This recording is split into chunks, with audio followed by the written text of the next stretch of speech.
Now we have this heading and based on that we have this question जो आपके exam में आया हुआ है। पहले थ्योरी में ब्रीफ कर दूं, फिर क्वेश्चन की बात करेंगे। जैसे कि मान लो एरिया है किसी रेक्टेंगल का, ये आपका L इंटू बी के बराबर होता है। L क्या है, लेंथ है, और B क्या है, विड्थ है। ये अगर हमें पता हो, सपोज ये 5 है और ये मान लो कि 3 है, तो एरिया आपका 15 आ जाएगा। Quite easy.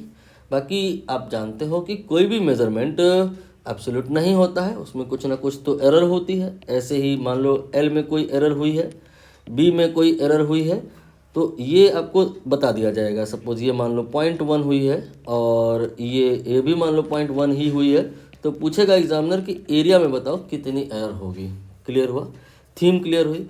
ये जनरलाइज करते हैं कि सपोज करिए एक क्वांटिटी है Z, वो X और Y पे डिपेंड कर रही है। इसको ऐसे लिखा जाएगा, एग्जामिनर आपको X में जो एरर होगा वो बताएगा कि ये इतनी है, और Y में जो एरर होगा वो भी एग्जामिनर आपको बताएगा, और पूछेगा क्या, Z में कितनी एरर होगी।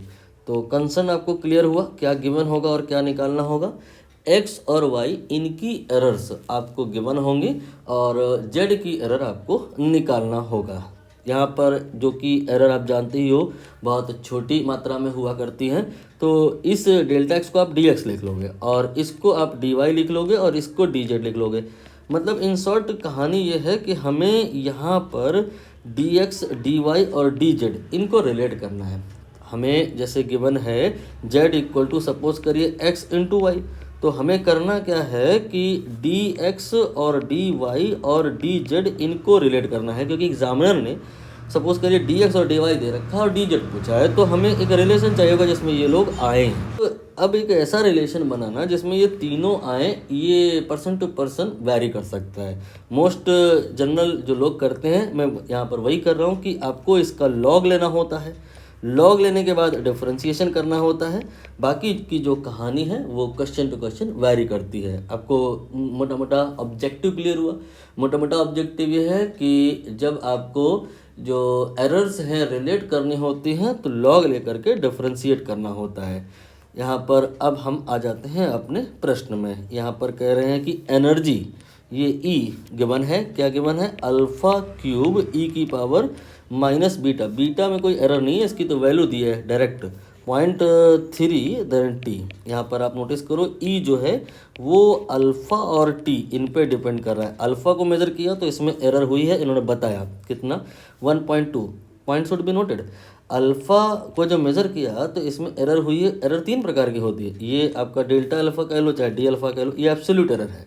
डी अल्फ़ा बाई अल्फ़ा ये फ्रैक्शनल एरर है, और इसी में अगर 100 से मल्टीप्लाई कर दें तो ये परसेंटेज एरर है, और इसी की वैल्यू उन्होंने बताई है।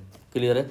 नाउ अगर हम टी की बात करें तो ये देखो टी की बात हो रही है, ये इन्होंने 1.6 जो दिया है ये टी की एब्सोल्यूट एरर नहीं है, परसेंटेज एरर है। मतलब D t by T into 100 it is 1.6।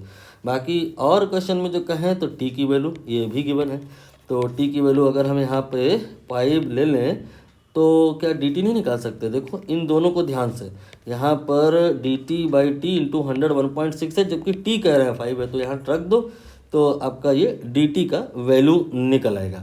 Let us सी कितना निकल के आता है, d t by 5 into 100 will be equal to 1.6। तो यहाँ से जो डी टी आएगा, डी टी मतलब समझ लो टी की एब्सोल्यूट एरर, ये आ जाएगा 1.6 इंटू 5 डिवाइड बाई 100। अब यहाँ पर हम ट्राई करेंगे रिलेट करने का, किसको किसको रिलेट करने का, ई का जो एरर है डी ई, और अल्फ़ा का जो एरर है डी अल्फ़ा, और टी का जो एरर है डी टी, इनको रिलेट करने का। इसके लिए मैंने क्या बताया स्टैंडर्ड तरीका कि जो रिलेशन गिवन है उसका लॉग ले लो और फिर उसे डिफरेंशिएट कर दो, वही कर लेंगे। यहाँ लॉग ई हो जाएगा, इसके बाद फिर लॉग आएगा, और यहाँ पे अल्फ़ा क्यूब ई की पावर 0.3 हो जाएगा, एक माइनस भी है यहाँ पे, ठीक है ना। इसके बाद में हम लॉग का रूल लगाएंगे कि अगर जो दो लोग मल्टीप्लाई हो रहे हो अल्फ़ा क्यूब एंड ई की पावर माइनस 0.3t, ये दो लोग मल्टीप्लाई हो रहे हैं, तो लॉग का रूल होता है कि जो मल्टीप्लाई हो रहे होते हैं वो सम प्लस में आ जाता है, लॉग अल्फ़ा क्यूब हो जाएगा। इसके बाद में लॉग ई की पावर माइनस 0.3t हो जाएगा। क्लियर हुआ। इसके बाद लॉग का ही अगला एक और प्रॉपर्टी है कि जो एक्सपोनेंट होता है वो मल्टीप्लाई में आता है, तो 3 हो जाएगा, log अल्फ़ा हो जाएगा, फिर इसके बाद में ये -0.3 आएगा, देन log e हो जाएगा। log e ये 1 के बराबर होता है। सो फाइनली आपको जो रिजल्ट मिलेगा that is log e equal to 3 log alpha then -0.3t। ये क्लियर हुआ। अब आपको जो अगला स्टेप बताया गया था व्हाट वाज दैट, एक तो था लॉग ले लो, वो ले लिया मैंने, इसके बाद डिफरेंशिएट कर दो। अब हम डिफरेंशिएट करेंगे, इसके लिए आपको पता होना चाहिए कि log x का जो डिफरेंशिएशन होता है वो 1/x होता है। नहीं, log x का डिफरेंशिएशन ये होता है dx/x, सही मायने में यही कहा जाएगा यहाँ पे, ठीक है। तो असल में ऐसा होता है कि log x का डिफरेंशिएशन 1/x होता है, ठीक है, लेकिन डिफरेंशिएशन जब भी होता है तो पूछा जाता है ना किसके रिलेटिव में हो रहा है, तो यहाँ तो बता नहीं रहे हैं किसके रिलेटिव में हो रहा है, तो बस x का डिफरेंशिएशन कर दो और यहाँ dx/dy, dz, dt ये सब कुछ लिखने का जरूरत नहीं, क्योंकि पता नहीं है किसके रिलेटिव में हो रहा है, तो वो स्थान खाली छोड़ दिया जाएगा। तो log x का डिफरेंशिएशन यहाँ पे dx/x लिखना ज़्यादा बेहतर होगा। तो log e का जो डिफरेंशिएशन आएगा that will be de/e, right. And 3 इसके बाद log अल्फ़ा का डिफरेंशिएशन d∝/α एंड -0.3t का डिफरेंशिएशन 1 हो जाएगा। ये बात आराम से आपको क्लियर हो गई होगी। इसके बाद एक वर्ड क्वेश्चन में नोटिस करिए, कहीं ना कहीं लिखा जरूर होगा, दैट इज मैक्सिमम। देखिए ध्यान से, मैक्सिमम एरर पूछा है। तो एरर यू नो कि प्लस भी होता है माइनस भी होता है, तो इसलिए यहाँ पे हम जो ये t है इसका डिफरेंशिएशन किए तो यहाँ पे 1 लिख दिया मैंने, ये मेरी गलती थी। t का डिफरेंशिएशन 1 नहीं होगा, 1 × dt होगा, जैसा कि मैंने यहाँ बताया ना कि 1/x के बाद x का डिफरेंशिएशन, ऐसे ही यहाँ पे t का जो डिफरेंशिएशन होगा वो 1 एंड t का डिफरेंशिएशन यानी कि dt वो भी लिखा जाएगा। तो मैं ये कह रहा था कि जो माइनस है उसे यहाँ प्लस में कन्वर्ट कर दिया जाएगा, क्योंकि dt की वैल्यू अपने आप में प्लस भी हो सकती है और माइनस भी हो सकती है, एरर दोनों तरफ होती है, प्लस माइनस एरर लिखते हैं, अभी ऊपर लिखा भी था शायद मैंने। तो dt की वैल्यू अगर हम नेगेटिव लें तो वो जो नेगेटिव यहाँ होगा और ये जो नेगेटिव होगा दोनों मिलके पॉजिटिव हो जाएंगे। तो इतना कॉम्प्लिकेटेड ना करते हुए सीधे सीधे ऐसा बोलते हैं कि in order to maximise the error here if we have minus then what we will do, यहाँ पे हम प्लस मान लेंगे और आगे जैसे लिखा है वैसे ही लिखा रहना देंगे। तो ये हो गया आपका कहानी फाइनली।